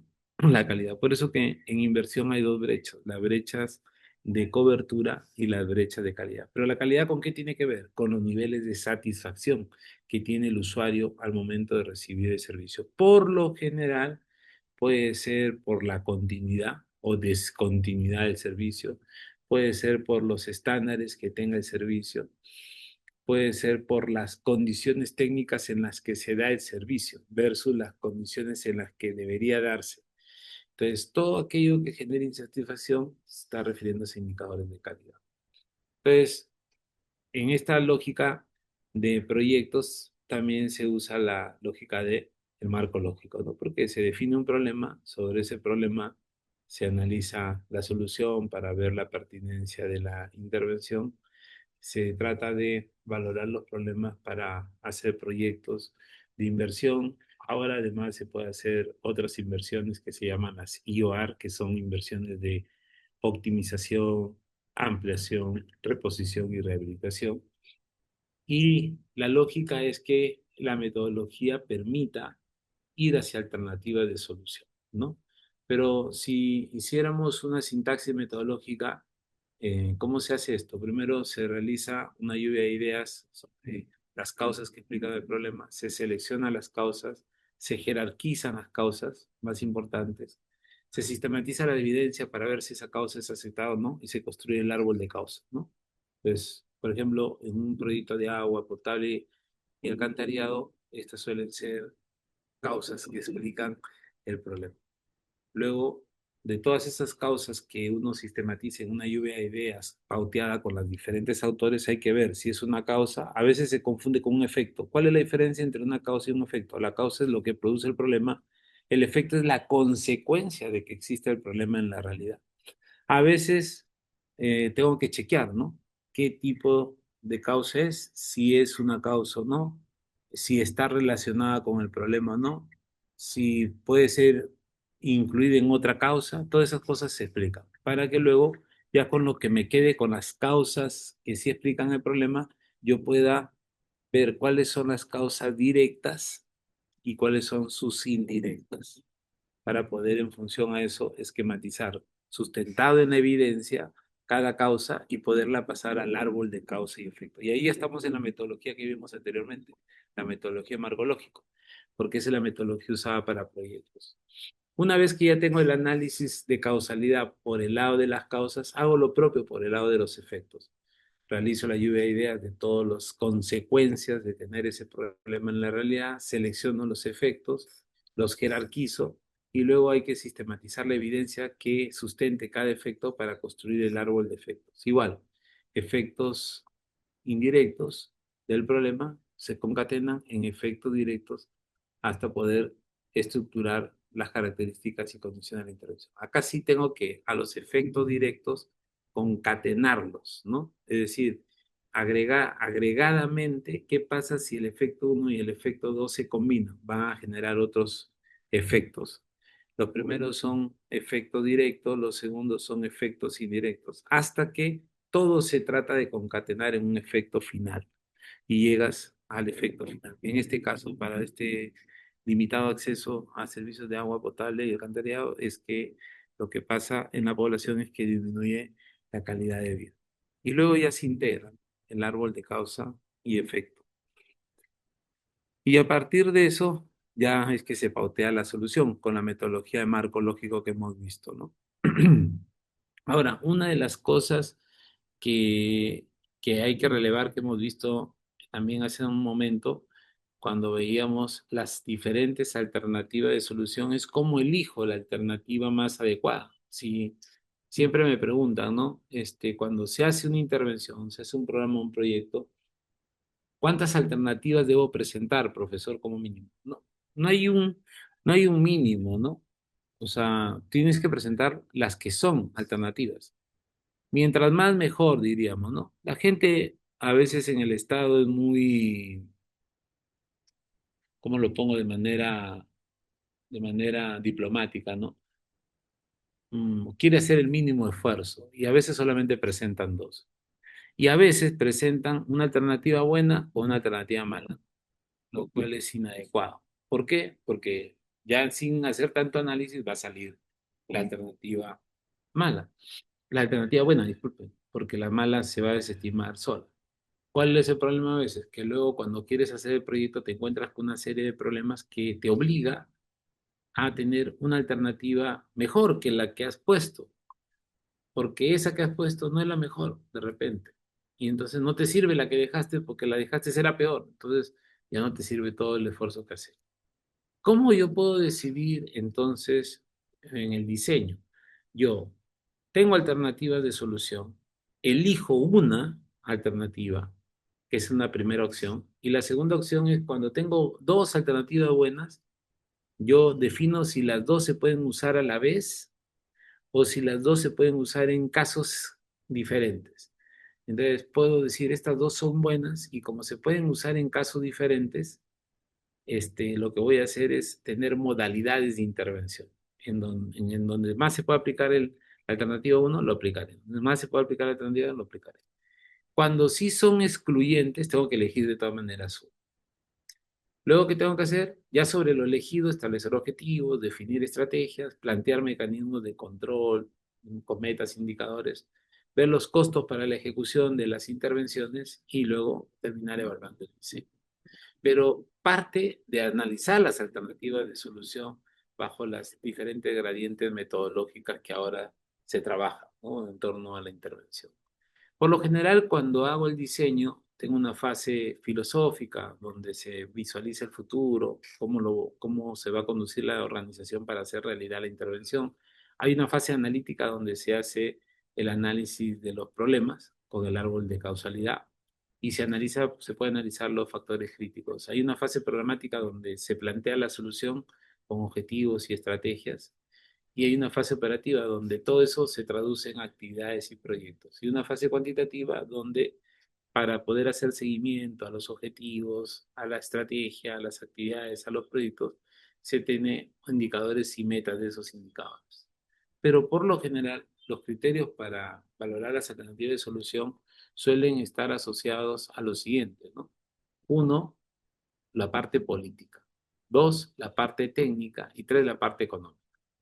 Hace unos años, revisando siempre material, de cursos, me pasaron este material un colega donde decía que estos son los criterios que más se usaban, ¿no? No tengo la fuente de quién es, pero a mí me parece que estos son criterios que sí, que son los más usados para hacer análisis alternativo de solución. Pero lo que quiero que atiendan ahorita es que estos criterios siempre se pueden agrupar en esos tres elementos que he dicho, ¿no? Lo político, lo técnico y lo económico, ¿no? Por ejemplo, recursos a disposición es económico, probabilidad de alcanzar objetivos es técnico, factibilidad política es político, tiempo disponible es técnico, prioridades de la política de desarrollo político, condiciones específicas en el país técnico, riesgos sociales y ecológicos técnico, impacto técnico, utilización de recursos económico, prioridad de los grupos metas técnico, análisis costo-beneficio económico, concentración en los grupos beneficiarios técnico. Entonces, siempre los criterios van a estar girando en torno a esos factores. En ese libro que les acabo de pasar de 10 casos prácticos de marco lógico, ahí también hacen su propia tablita para poder analizar alternativas de solución, ¿no? Y esta tablita es bien interesante porque se pone los criterios y se pone cada alternativa. Y a cada criterio se le establece una valoración cualitativa. ¿Qué se aplica luego? Métodos cuantitativos. Esa escala que dice alto, medio, bajo, largo, medio, bajo, ¿no? Esa escala se pasa a una escala numérica y lo que se hace es algo como esto. Cada criterio se le pone un coeficiente de participación o de peso específico, ¿no? ¿Por qué se pone un coeficiente? Porque la realidad es que dependiendo dónde haga el proyecto, el programa, los criterios de análisis de alternativa de solución pueden tener diferente peso específico para la decisión. Por lo general, también es cierto que la mayoría pone el mismo peso, ¿no? A todos los criterios que cree conveniente. Entonces, acá el esfuerzo inicial son dos cosas. Ya tengo las tres alternativas de solución, las cuatro, las cinco. Tengo que establecer los criterios. Y luego tengo que ponerme a pensar, ¿esos criterios van a tener el mismo peso o diferente peso? Si van a tener diferente peso, le hago una escala de coeficiente de valoración, ¿no? Como es en este caso. Y luego, como yo necesito valorar cada alternativa de solución, le pongo su puntaje. Respecto al costo, es bajo, medio, alto. Entonces tú vas poniendo, según la alternativa, qué puntaje le corresponde. Respecto al tiempo, es poco, medio, alta cantidad de tiempo. O sea, de acuerdo a la escala, vuelvo a repetir, pongo la valoración para cada alternativa. Esta valoración que aparece para cada alternativa se multiplica por el coeficiente para tener los puntajes parciales de cada alternativa por cada criterio. Luego se suma los puntajes parciales de cada criterio en cada alternativa y se va a obtener un puntaje por alternativa. ¿Cuál es la alternativa prioritaria? La mejor alternativa, la que tiene mayor puntaje. Se llama aplicación de métodos cuantitativos a políticas públicas, ¿no? Se puede hacer esta característica, ¿no? Para darle un orden al desarrollo de la intervención. Pero bueno, entonces eso les quería explicar porque siempre hay la gradiente de, ya, tengo varias alternativas porque no tengo que trabajar con una de ellas. Ya hemos visto cómo se construyen las alternativas, pero la pregunta más clave era cómo yo termino decidiendo cuál, ¿no? Por eso quería explicarles eso. Ahora, de la bibliografía, haciendo una sintaxis de qué elementos puedo yo usar para los programas y proyectos, en la lógica de lo que puedo evaluar de estos programas y proyectos, yo puedo usar para el diseño, ¿no? El diagnóstico sobre el análisis de los problemas, identificación del problema, línea de base, población objetivo, estudio de la oferta, cómo se está dando el servicio, estudio de la demanda, cómo se está pidiendo que la población se atienda el servicio, análisis del contexto, identificación de actores, análisis de causa y efecto, que es el árbol de problemas, identificación de medios fines, que es el árbol de objetivos, y luego el área de intervención para ver la viabilidad e importancia. Sobre ese diagnóstico formulo la solución. Elijo la alternativa de solución y sobre esa alternativa defino objetivos y metas, describo objetivos de producto que están a nivel de los servicios, determino el horizonte del proyecto o del programa, defino las metas y planes de producción, describo la tecnología y el proceso productivo, identifico qué variables e indicadores voy a utilizar para hacer el control de gestión, selecciono la fuente de información, caracterizo los supuestos y puedo llegar a una matriz lógica de las alternativas a evaluar, ¿no? Y luego sobre eso puedo hacer una evaluación ex ante, es decir, evaluación antes de empezar la intervención, para ver si, a pesar de que yo lo haya diseñado bien metodológicamente, probar si esa intervención es la que necesito. Para eso se analizan si tiene los recursos necesarios, se estiman los costos, se estiman los impactos y se analiza las relaciones costo-impacto en la lógica de la intervención.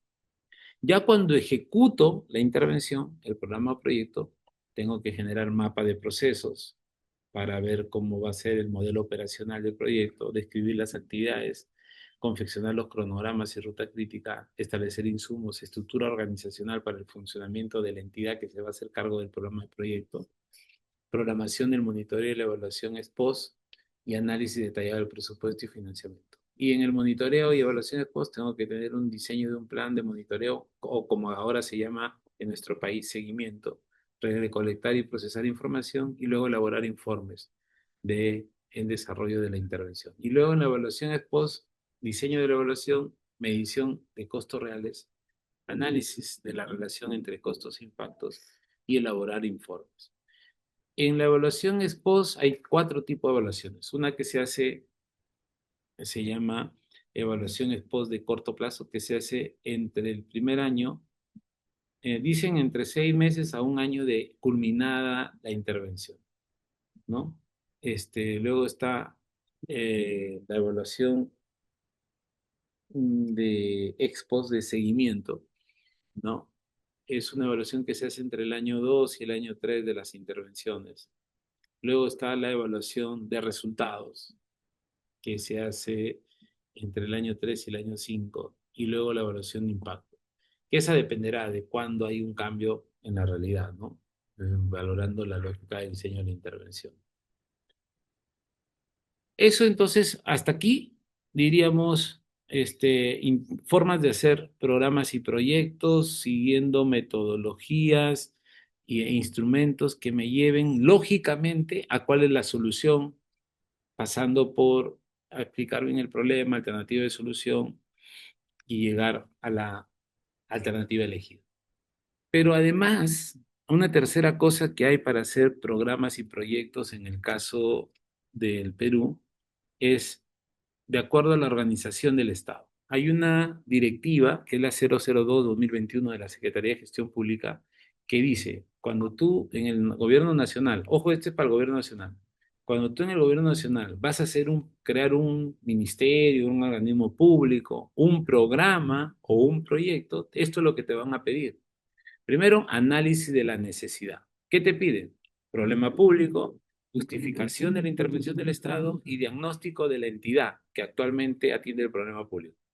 Si se dan cuenta, lo que hemos visto instrumentalmente en la clase uno y en la clase 2 hasta ahora es lo que te va a servir para hacer este análisis, ¿no? Problema, intervención del Estado, diseño y cómo es que está ahorita la intervención, diagnóstico.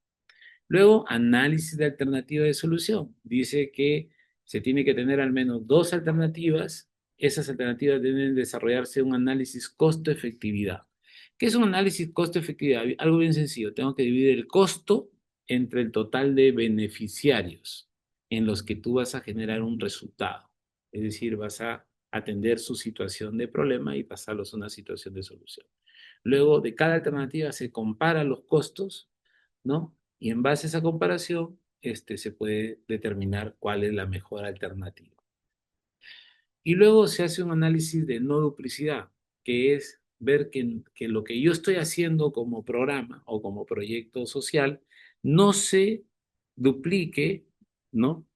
Con otras intervenciones similares o que persigan fines iguales, semejantes. Y para eso se debe establecer la razón que implica la existencia de la nueva entidad o del nuevo programa o del nuevo proyecto y los motivos por los cuales esa finalidad que se busca con la intervención no está justamente expuesta a una duplicidad porque ya existen otras experiencias. Luego el costo-beneficio, que ahí se analiza los costos de la intervención y los beneficios que van a generar a la ciudadanía y a la sociedad en general. Y aquí es importante trabajarlo desde la lógica de analizar los costos. Los costos no es el problema, ¿no? El problema son los beneficios. Si se puede hacer monetariamente, sí, si no se puede hacer monetariamente, cualitativamente, ¿no? Y ahí se sigue la guía de técnica legislativa que tiene el Ministerio de Justicia, ¿no? Para poder pautear estos elementos. Una vez que lo creo, ¿qué dice esta directiva? Que tiene que haber un plan inicial de actuación por la creación de ese programa, de ese proyecto. Ese plan inicial de actuación que contiene un marco estratégico donde se explica la razón de ser y lo que se busca obtener, ¿no? Y para eso hay que hacer un bosquejo de la finalidad, de los objetivos, de los principales indicadores, describiendo cuantitativa y cualitativamente las características de las personas que atendería la entidad y de no prestar los servicios a esas personas, describir quiénes son sus usuarios o público objetivo y cuáles son los principales bienes y servicios que se ofrecen, teniendo en cuenta que para todo esto tiene que haber una línea de base, un baño base donde se contextualice la intervención.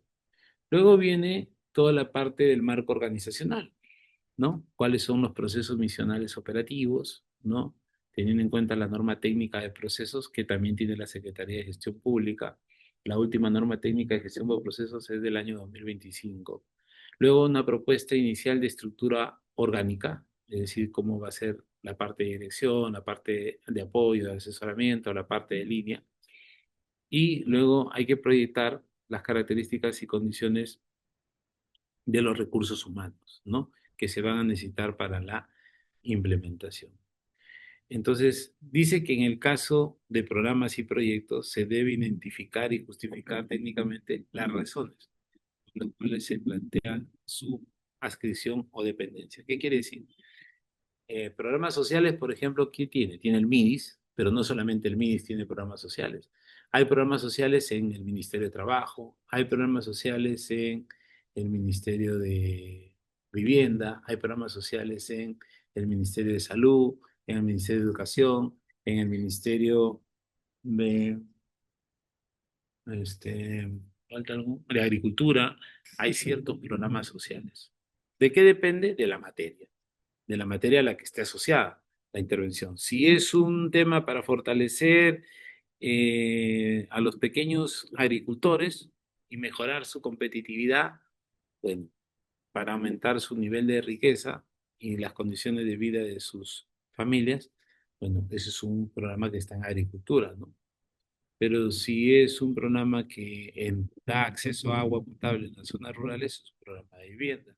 O sea, depende de la materia en la que se enfoque el programa, ¿no? Hay otro ministerio que tiene programas sociales es, por ejemplo, el Ministerio de la Mujer, ¿no? Por ejemplo, los programas asociados a reducción de la violencia contra la mujer.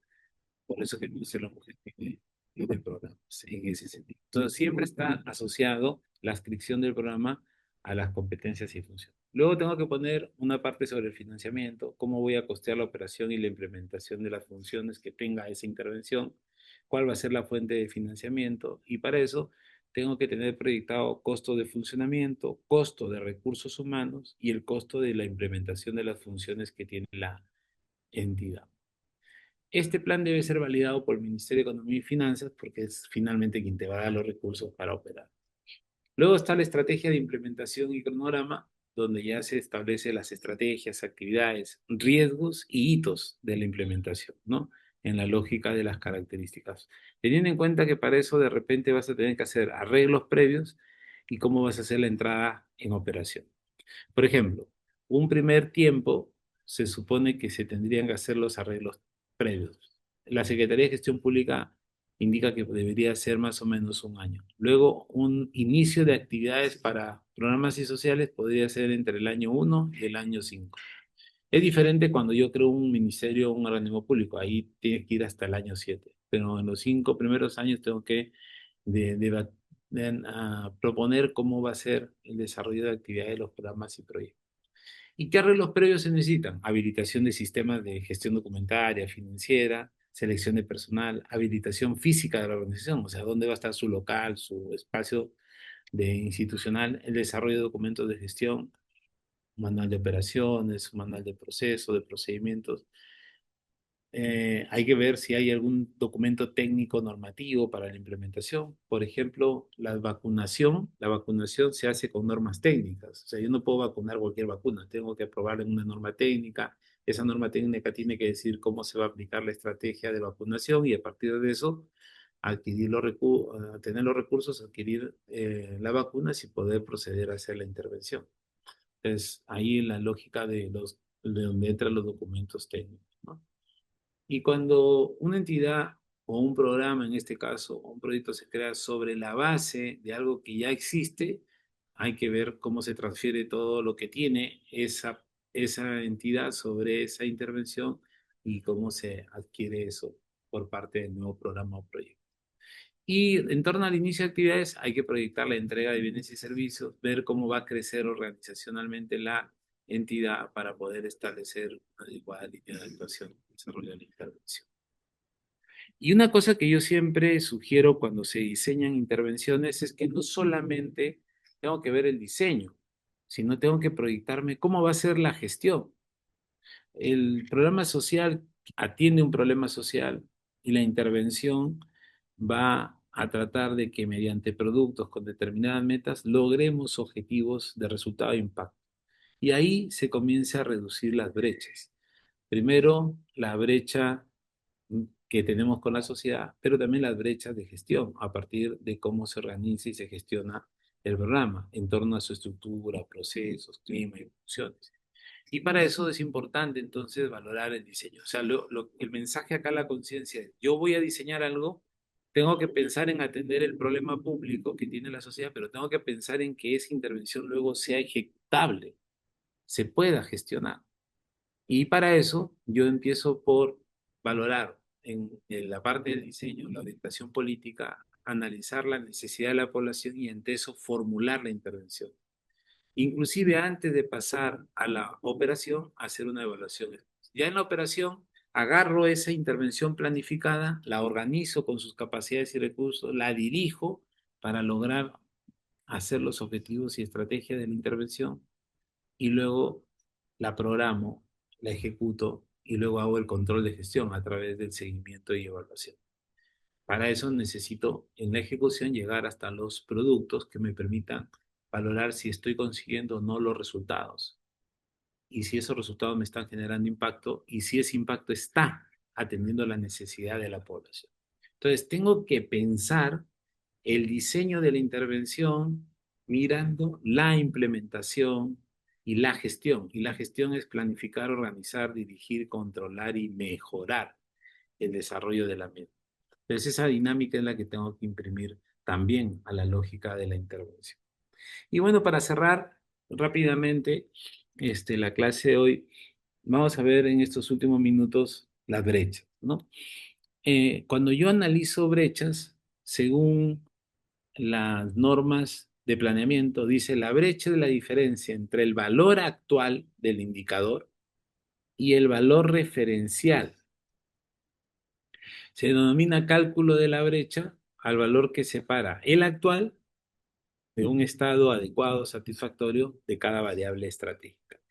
Para hacer PC, para hacer plan de desarrollo concertado, se trabaja con este concepto de brecha.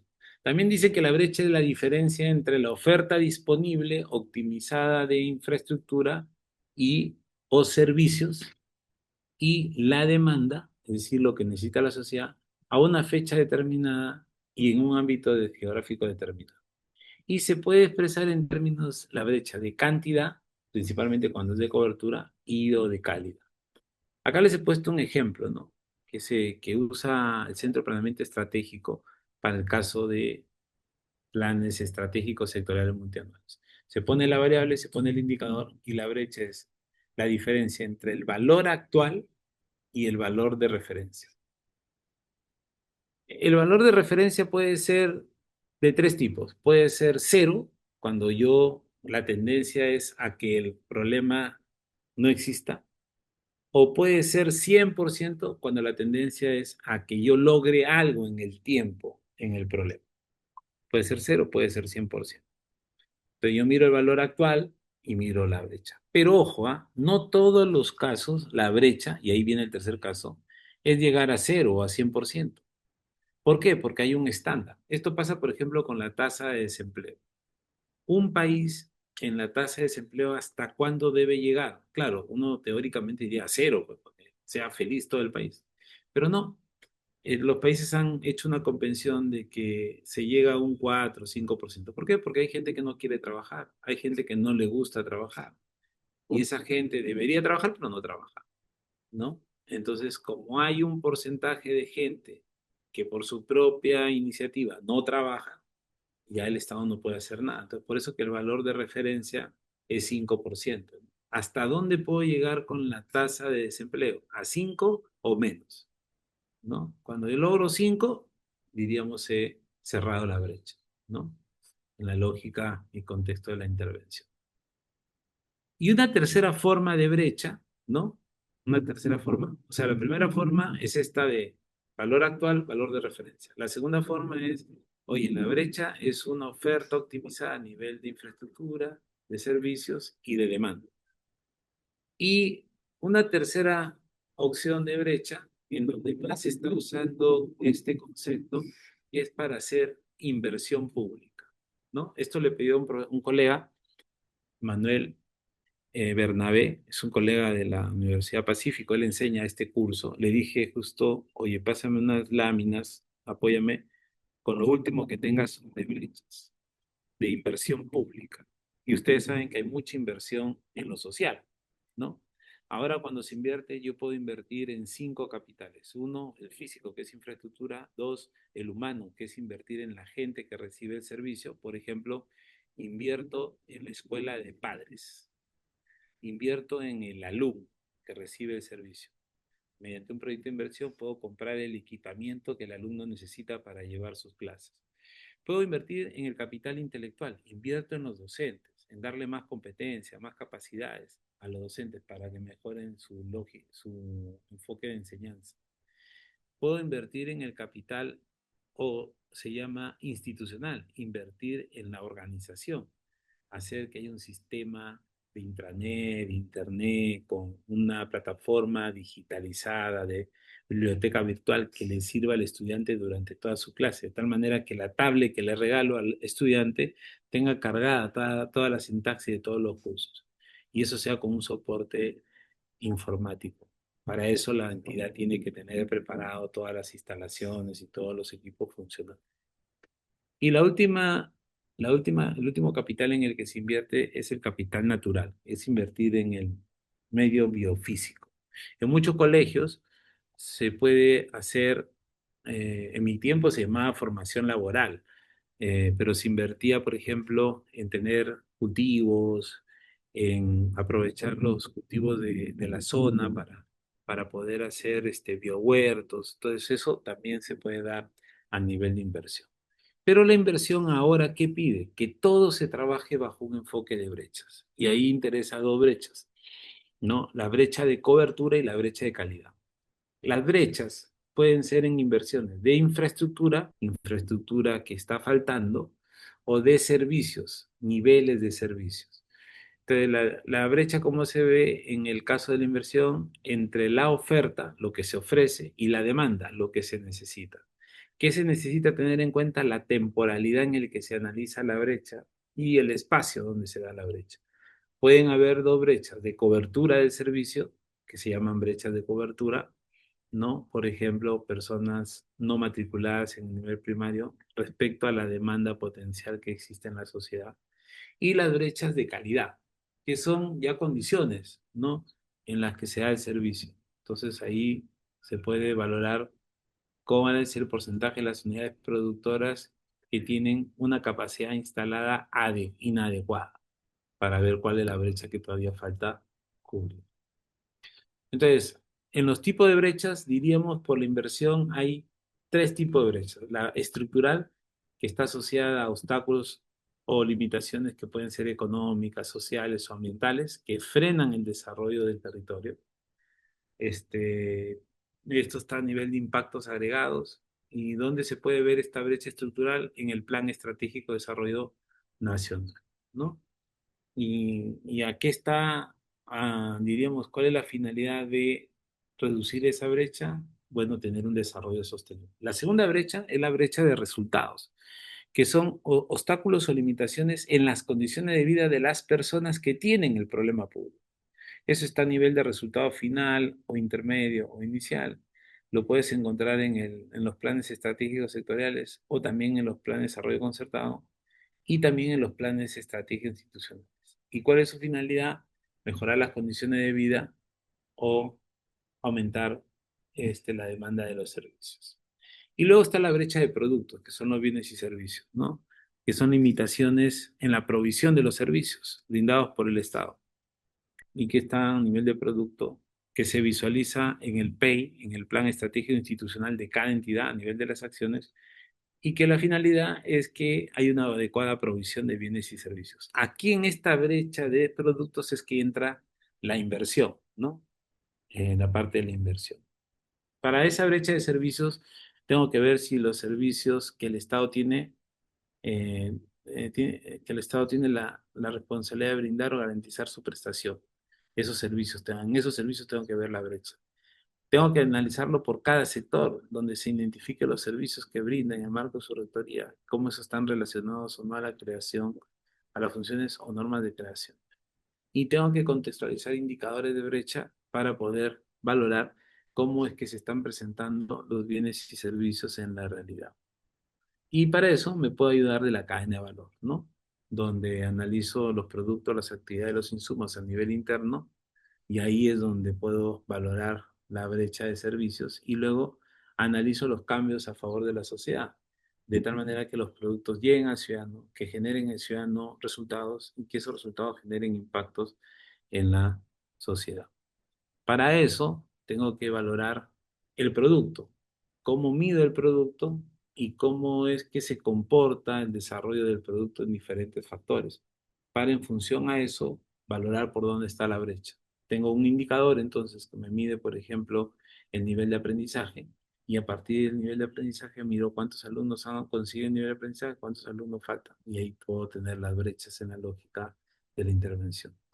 Y en la parte de brechas de infraestructura, ¿no?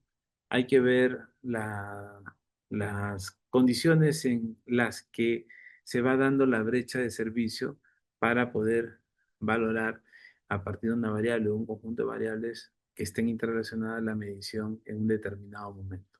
Para eso, el índice de brechas que ha sacado el INVIERTP analiza inferencias, se pautea a partir de segmento y monitoreo, contextualiza la problemática, trata de facilitar la toma de decisiones, evaluar los resultados y plantear alternativas y estrategias para ir hacia una solución. Ahora, ¿cómo puedo expresar la brecha? Puedo usar semaforización también para analizar ese indicador de brecha, que va desde 0 a 100.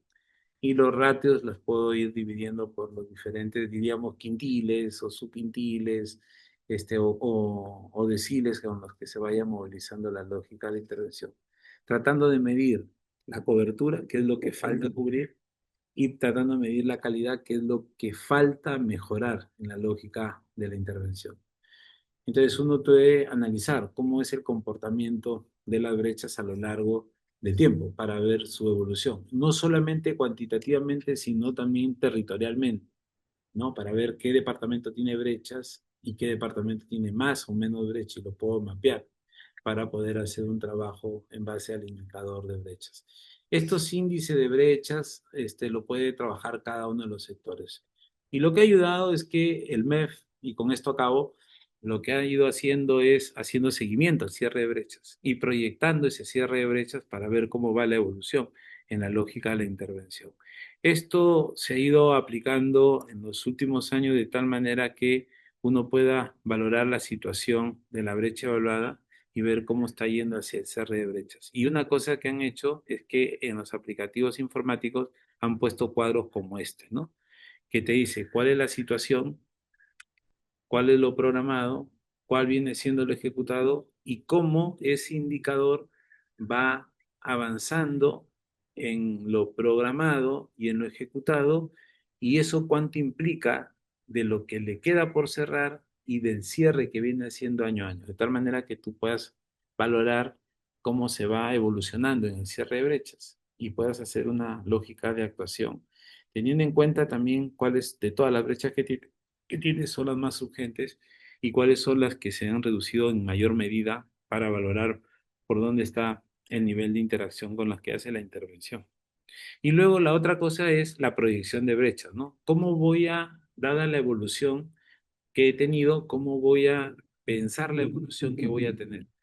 Tanto para ir cerrando brechas en función a la cantidad de cierre que tienes. Y yo me voy a quedar siempre con dos sintaxis, ¿no? Cuánto me toca por cerrar y cuánto voy cerrando, de tal manera que esas dos movilidades me den una orientación fácil de las características y condiciones de la intervención. Disculpen que me haya ido unos minutos, pero debido a la complicación que tuve, tomé unos minutos para cerrar bien esta parte. Bueno, espero que les haya gustado las dos clases que les he podido dar y que les sirva. Sé que son clases generales, no quisiera que con esto se vuelvan expertos en las materias que hemos visto, pero la lógica, creo, de un programa de extensión universitaria es que ustedes se encuentren con el conocimiento. Ya la lógica después será que lo pongan en práctica y poquito a poquito vayan ganando la experiencia. No se van a parecer a un funcionario o a una persona como yo rápidamente, porque tienen que tener 20 años, 25 años en el Estado trabajando estos temas. Yo soy gerente público de desarrollo social en el país y somos pocos los que tenemos esa titulación, ¿no? Pero creo que si uno se esfuerza, en el momento en el que están ustedes, pueden hacer una ruta con mayor alcance y ser más beneficioso, no solamente para ustedes, sino también para el país, en donde les faltan muchas capacidades, ¿no? Para aumentar el accionar. Por eso mi interés de haber dictado estas dos clases. Espero que les sirva y bueno, muchas gracias a los colegas del MIDI por la oportunidad. Gracias, Agradecemos Regina. al doctor Vlado Castañeda González por la clase magistral brindada y a todas y todos por su participación. Asimismo, le recordamos a los participantes asistir puntualmente a la lección sincrónica número 16 del PEUDIS, programado para mañana 20 de marzo a las 6 de la tarde.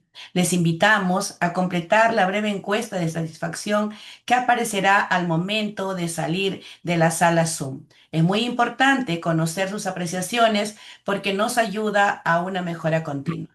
Hasta la próxima sesión. Muchas gracias nuevamente, doctor Vlado. Muy buenas tardes. Vamos.